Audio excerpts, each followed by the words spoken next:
oyligingizni ololmayapsiz. Nimaga deganda korxonangizga o'nlab sud qarorlari chiqarilgan va mana shular doirasida korxonangiz pul to'lab berish kerak.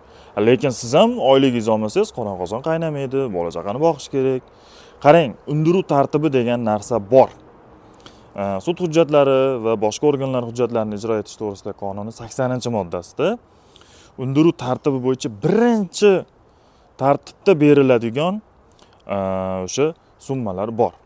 Shunaqa payt bir necha sud qarorlari bo'lib qolsa, ijro birinchi bo'lib byudjetga yoki davlat maqsadli jamg'armalariga to'lovlarga qaratiladi. Masalan, soliqlar bo'lishi mumkin, shunga o'xshash to'lovlarni birinchi undiriladi. Pul qoldi yana. Undan keyin mehnat bo'yicha munosabatlar, ya'ni xodimlarga to'lanadigan oyliklar va boshqa maoshlar, shu narsalar to'lanadi. Siz ham shu qatordasiz.